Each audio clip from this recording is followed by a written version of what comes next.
Hey, this is Jay Chatfield, Loving Yourself to Life. Thank you guys for joining me again. I really appreciate your support. I just like to be able to be of aid to you in your journey, in your spiritual journey, in your life journey. I don't think you have to be any type of spiritual to go on any type of journey. The journey happens whether you are here for it or not. You just want to make yourself present in your journey. That's what we are working on. Grace Guidance is the sponsor of this podcast and this YouTube channel, where we are here to inspire you to heal and encourage you to love, to live your life on purpose. So, yes, thank you guys again for tuning in for my last podcast and looking at the last video. I tell you guys, that is the most views I have gotten on the video, and I'm just happy that someone is benefiting from the work that I've done a while ago and then the work that I'm currently doing on myself.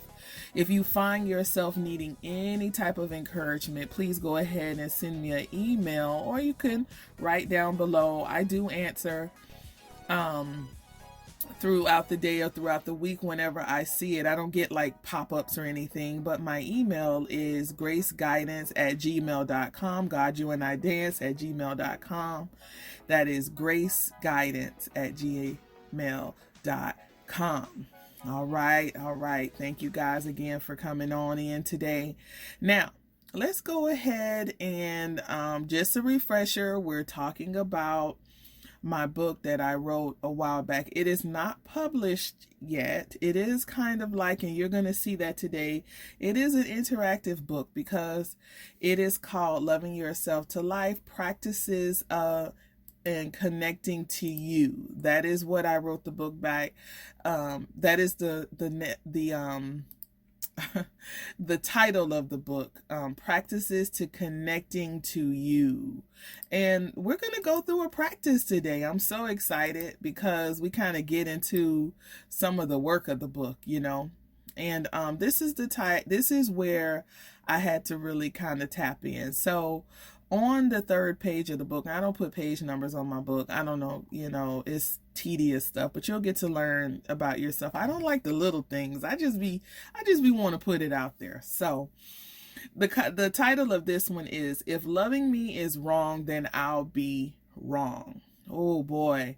Loving you is wrong, then you'll be wrong then.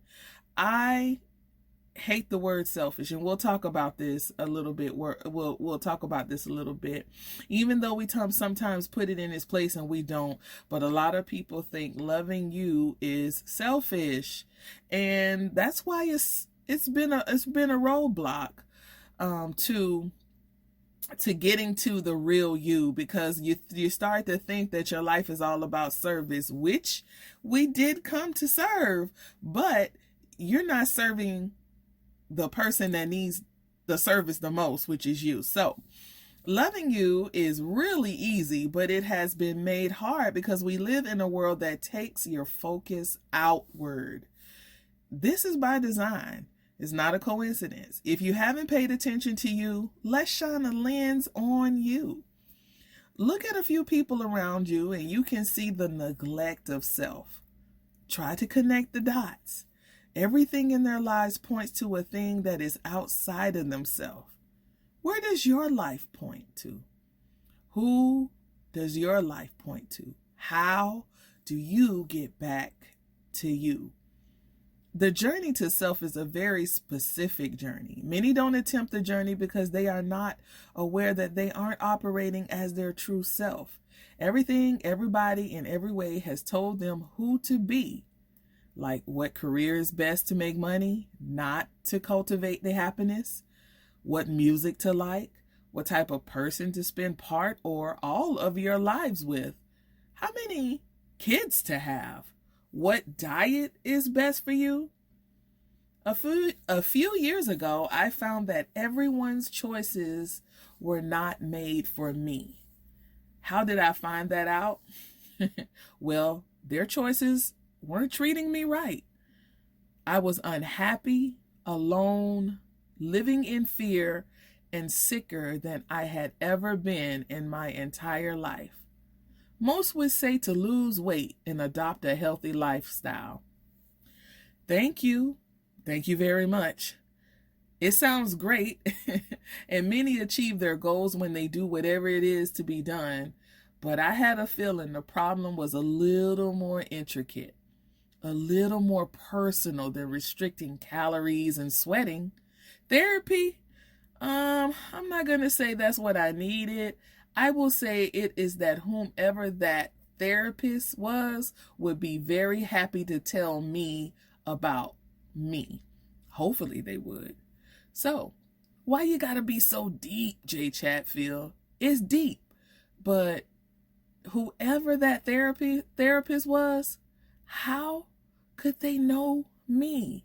How could they know about the very deep recesses in my mind, the things that I go through, I lay down with me every day. Now, it's deep, but really not that deep, because the good news is that you already are you. You already are you. If you are feeling disconnected in any way, it's okay. Most of us start out that way. You just need to put some practice into yourself. That goes against a lot of the things we have seen in the world. There is also a whole community of people out there that have been starting or thinking about working on themselves. The good thing is that you are listening to this book to support your journey, and you have signaled to the God within, the universe, and anything or anyone else who has your best interest that you are ready to connect to you. I love this page in my book because I had to go through a lot of searching just to know that I was searching for the person that I already am. I wasn't happy. I was doing things that was outwardly pleasing, but I was inwardly dwindling. And I found myself depressed. I had anxiety. I was up 300 pounds. I had boils all over my body. I was signaling to me that I needed attention. But guess what? I didn't know what to do. I didn't know how to get there. I didn't know what to do. So I started writing. My next page, I asked the question, why did you buy this book? But I like to write down my thoughts a lot. I have journals from when I was, in the felt like the 5th grade. I go back and I look and I was like, girl, you're amazing. You just didn't know. I didn't think I was messed up or anything, because I don't think about messed up the way that people think that messed up is. We all walk our own journey. It's not for us to say what is messed up. But I wasn't messed up as people would see it on the outside. I just was fighting me. So at this point in the book, or if you're listening, why do you feel like you need to connect to you? What are the signs that is leading you to look at you? Now, the next page we went over the writing part, but then we go to the next page, and I kind of love the way that I kind of outline this little piece out. It may not be as accurate, but you know what? I just loved creating it. Remember, I told you creating is life.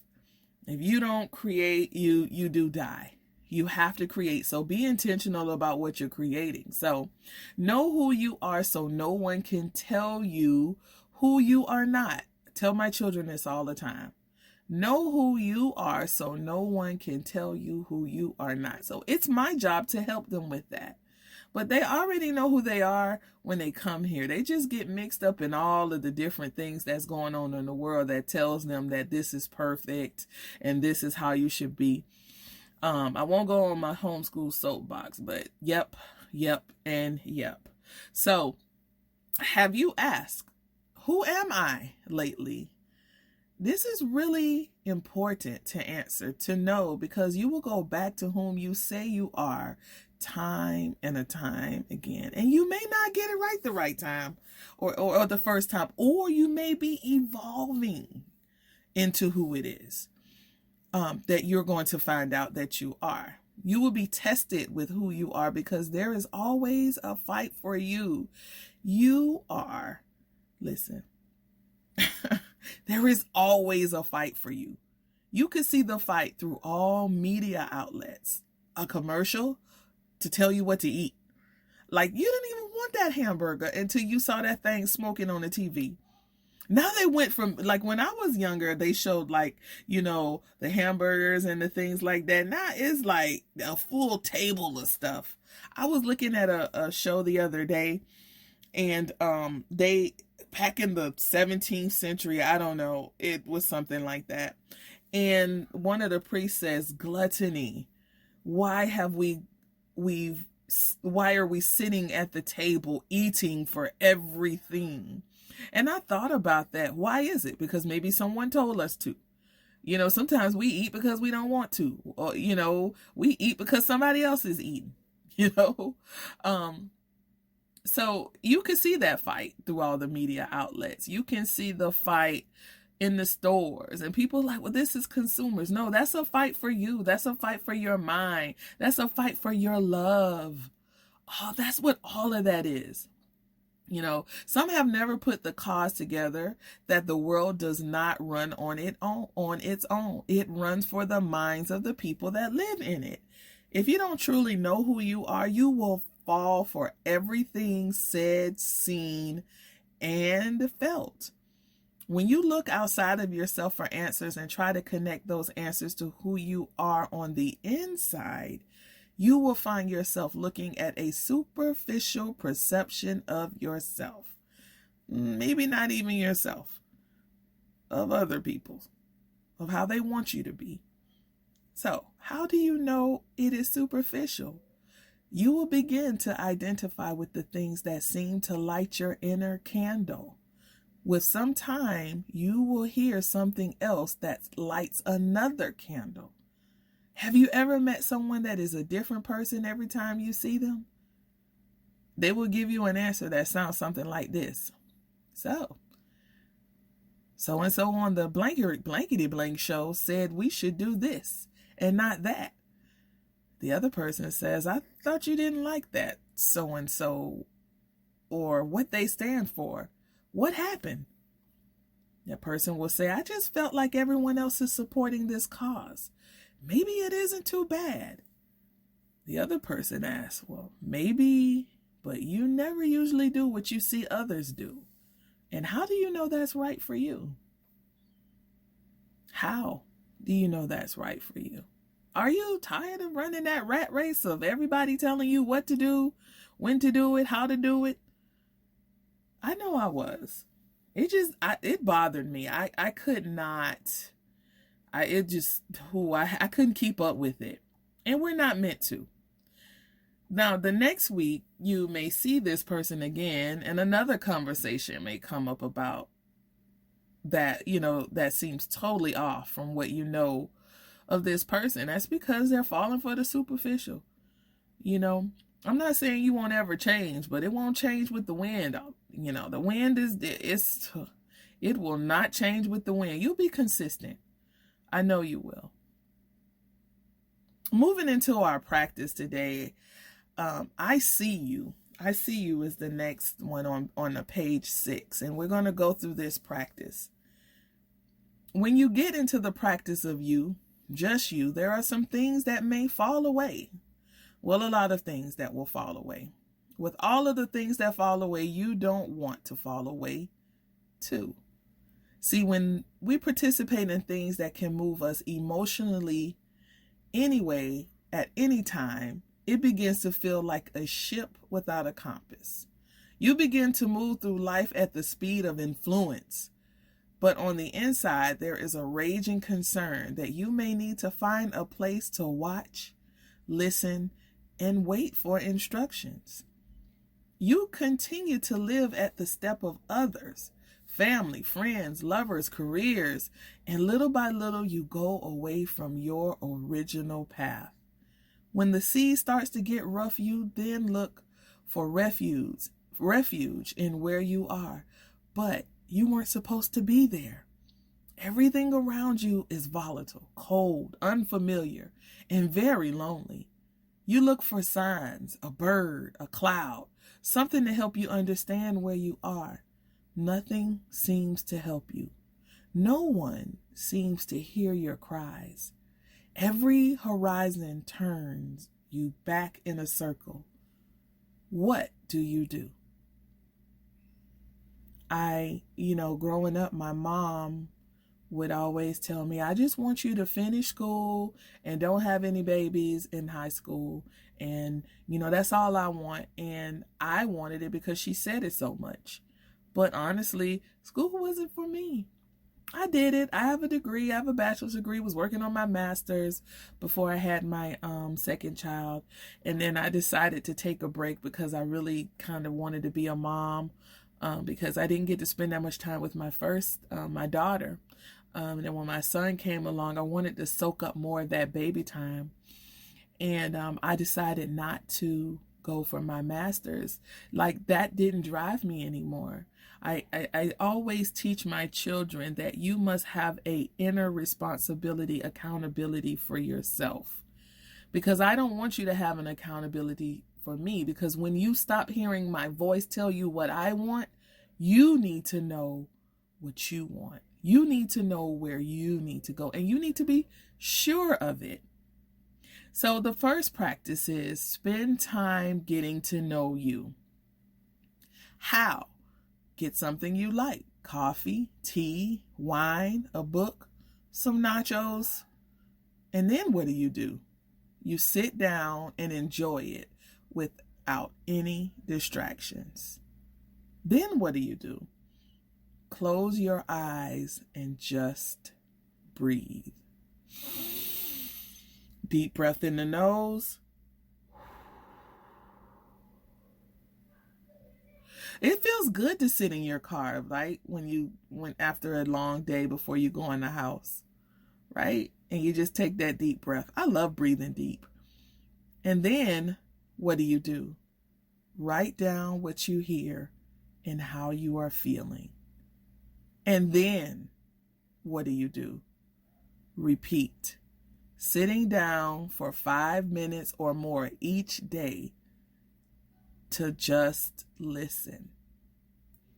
Now, we haven't gotten to one of the most challenging things that I had to go through in this. Sitting down was really easy for me, but the focus part was a little hard. But that was because I was always thinking about everybody else. So we're going to start that one off next time with that. But also, you're just breathing right now. We're not talking about any specific thing. All you're doing is just taking a deep breath in and blowing it out with a cup of coffee or tea or wine or something. A book, you might not even read it. It just may give you comfort just to hold it. And nachos, I just said because it just doesn't matter. I love to sit around with my pens and my pencils and my sheets that I've colored, the beautiful things that I create. I just like to do that and just take a deep breath. And sometimes I started out with just 2 minutes and then 5. And sometimes I would just close my eyes and, we haven't gotten to that part yet, but just sitting down without anything, no TV. And if you're eating, I don't turn on TV. I don't want to listen to anything. Or if you need a little music in the beginning, that's cool. And like I said, we'll talk more about that on our next round together. So we are done today for this section. The practice was, and I'll repeat it, is spend time getting to know you. I like to write in this book when I do put it out, or you could just grab you a great notebook. Spend some time getting to know you. Pick up something that you like. Sit down and enjoy it without distraction. Close your eyes and just breathe. Write down what you hear and how you're feeling. And then repeat, sitting down for 2 to 5 minutes or more each day just to listen. Make an appointment with yourself that you can't break. This is Jay Chatfield, Loving Yourself to Life. As always, do something for you that only you will love. Have a love yourself day.